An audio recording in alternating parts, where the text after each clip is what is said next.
विमला और लक्ष्मी सास बहू दोनों बात कर रहे थे कि घर में एक भी घर नहीं है। माँ जी, घर में एक भी कार नहीं है। अगर हम चारों को कहीं मिलकर बाहर जाना हो तो कितनी मुश्किल हो रही है, और ऊपर से आपकी उम्र भी बढ़ जा रही है ना। आप कितने दिनों तक ऑटो या बसों में सफर करोगी? कार खरीदना मतलब लाखों रुपए खर्च करना, ऊपर से घर में किसी को ड्राइविंग भी तो नहीं आती, ड्राइवर को रखना पड़ेगा, वो अलग खर्च। नई कार में ड्राइविंग करके क्या किसी को ठोकना चाहती हो? मैं ऐसा क्यों कहूँगी माँ जी, मैं ये कहना चाहती हूँ कि एक पुरानी कार खरीदकर उसमें ड्राइविंग सीखकर परफेक्ट होने के बाद ही नई कार खरीदेंगे। आइडिया तो अच्छा लग रहा है, अपने पति को और कमला को भी एक बार बता दो। ठीक है माँ जी। कार के बारे में कमला, विमला और विमला का पति तीनों मिलकर बातचीत कर रहे थे। कार खरीदना क्या इतना ज्यादा जरूरी है, वो भी अभी के अभी? अगर कोई इमरजेंसी हो तो बस है ना। इमरजेंसी सिर्फ सुबह के समय ही नहीं, आधी रात को भी आ सकती है। आधी रात को कौन सी बस घूमती रहती है? कैब्स तो होती है ना। कैब ड्राइवर क्या आपका रिश्तेदार है या कोई भाई है जो आधी रात को 2 या 3 बजे आपके लिए आएगा? विमला, तुम भाभी से इस तरह से कैसे बात कर सकती हो? उसकी बात भी तो सही है, घर में एक कार तो होनी ही चाहिए। सेकेंड हैंड कार कम रुपयों में मिल जाएगी, एक अच्छी सी कार देखकर खरीद लेते हैं। हाँ सही है दीदी। कहते हुए सभी वहाँ से चले जाते हैं। अगले दिन कमला और विमला दोनों मिलकर पुरानी कार बेचने वाली शोरूम में जाते हैं। ए बाबू, जरा तुम्हारे पास कौन सी पुरानी गाड़ियां हैं, दिखाओ तो। ये देखिए मैडम, ये सभी कार 2, 3 और 5 लाख में आ जाएंगे। ये सभी बहुत ही अच्छी परफॉर्मेंस देती है। चुप कर, क्या मतलब है तुम्हारा?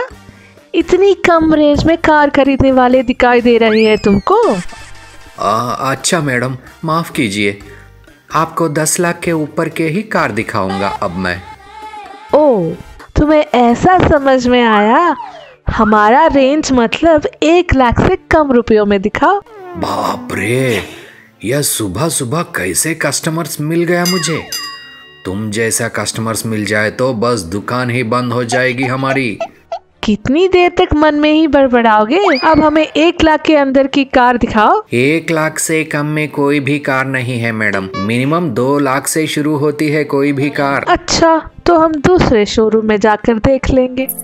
दोनों वहां से चले जाते हैं। सेल्समैन को एक आइडिया आता है। शोरूम में एक पुरानी पीली कार कोने में रखी हुई थी जिसे शोरूम वाले बेचना चाहते थे, पर उसे कोई भी नहीं खरीद रहा था। सेल्समैन सोचने लगता है कि अगर उस कार को 80,000 रुपए में बेच देंगे तो हमें 20,000 का प्रॉफिट भी हो जाएगा। मैडम, हमारे पास एक विंटेज कार है जो 1 लाख की है, पर हम उसे आपको 80,000 में दे देंगे। ये देखिए मैडम। कार दिखाता है। वैसे भी कार सिर्फ प्रैक्टिस के लिए ही तो चाहिए। 80,000 रुपया ठीक है ना? मुझे तो ठीक लग रहा है, तुम क्या बोलती हो? हाँ दीदी ठीक है, कलर भी अच्छा लग रहा है। पैसे देकर दोनों कार को घर ले जाते हैं। अगले दिन कमला कार को धोते हुए एक चीज दिखाती है। कहते हुए विमला सभी को कार दिखाती है। कार सोने का था जो बहुत ही चमक रहा था। सभी लोग कार को देखकर हैरान हो जाते हैं। कमला, विमला, तुम दोनों इस कार के बारे में किसी को मत बताना। अगर तुमने बता दिया तो इनकम टैक्स की रेड हो जाएगी घर पर। वो लोग कार ले जाएंगे। इनकम टैक्स वाले क्यों ले जाएंगे? हमने तो पूरे पैसे देकर खरीदा है कार को। ये कार बहुत पुरानी है, राजाओं की समय की। अगर इस कार के बारे में पुरातत्व विभाग को पता चल जाएगा तो वो लोग हमें 80,000 देकर कार ले जाएंगे और इसे म्यूजियम में रख देंगे। मेरे हिसाब से इस कार में कम से कम 100 किलो सोना तो होगा ही, कम से कम 1 या 2 करोड़ रुपए। हम लोग ही धीरे धीरे कार का एक एक पार्ट बेचकर आसानी से पैसे कमा सकते हैं। तब तक हम लोगों को इस कार को संभल कर रखना होगा। ठीक है दीदी। कुछ दिनों के बाद लक्ष्मी, कमला और कमला का पति तीनों मिलकर तीर्थ यात्रा पर जाते हैं और कार की जिम्मेदारी विमला को सौंप देते हैं। इस कार को ऐसे ही घर में रखने से कुछ फायदा नहीं है। अगर मैं इस कार की पब्लिसिटी करके इसको देखने के लिए 10 रुपए का टिकट लगाऊं तो उन पैसों से घर खर्च भी चल जाएगा।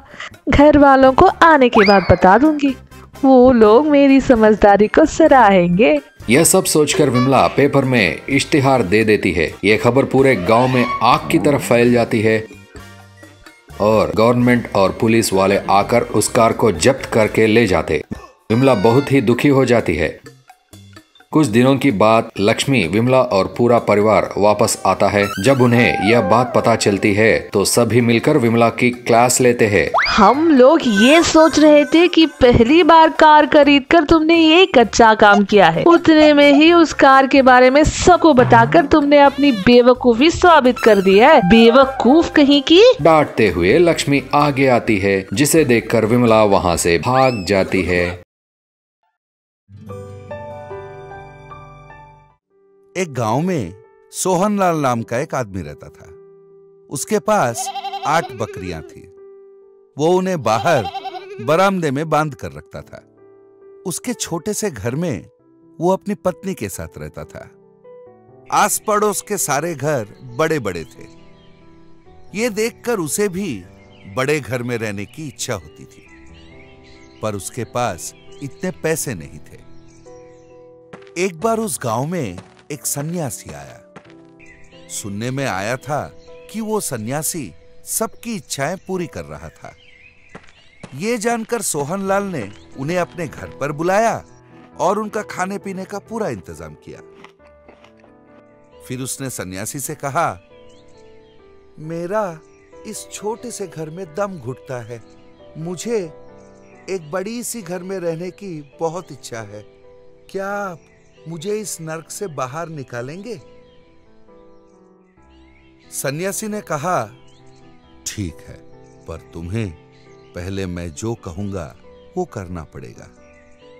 बाहर बंधी सारी बकरियों में से 2 तुम अंदर बांध दो। स्वामी जी, पहले से ही मेरा घर छोटा है। उन दोनों को घर के अंदर बांधना मेरे लिए कैसे संभव होगा, बताइए। मैंने जो कहा है वो करो, मैं सुबह आता हूं। उसने वैसे ही किया। सुबह जब सन्यासी आया और उसने पूछा, क्या तुम्हें रात में अच्छी नींद आई? सोहनलाल ने कहा, इतने छोटे से घर में इन दोनों को भी अंदर बांध रख लिया था मैंने। इतनी सी जगह में नींद कैसी आएगी? सन्यासी ने कहा, ऐसी बात है तो आज 2 और बकरियों को अंदर बांध लो। समझ गए? मैं कल फिर से आऊंगा। सोहनलाल ने फिर से वैसे ही किया। इस तरह सन्यासी ने सारे बकरियों को अंदर बंधवा दिया।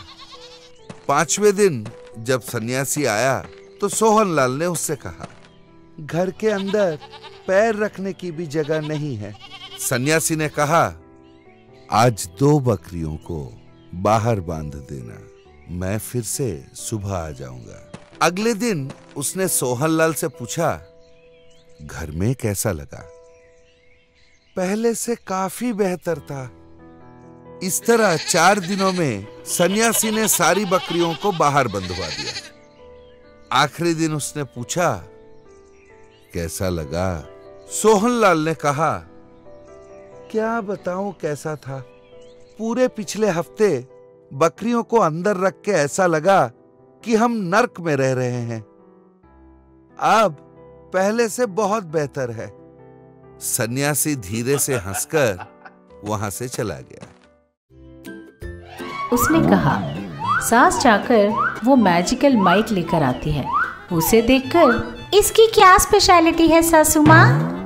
इस पर 2 बटन हैं, देखा तूने? वो पीली बटन है ना, उसे दबाने से तुम माइक में जितना भी खराब गाना गाओगी लोगों को उतना ही अच्छा सुनाई देगा। और लाल वाला बटन, उसे दबाकर तुम अगर बात करोगी तो लाउड स्पीकर की कोई जरूरत नहीं पड़ेगी। अरे सासू माँ, ये तो बहुत बढ़िया है। लाइए लाइए, अभी जाकर सारी सब्जियाँ बेच आती हूँ। ऐसा बोलकर वो उस माइक को ले जाकर सारी सब्जियाँ बेचकर अपने घर पहुँचती है। हाँ, सारी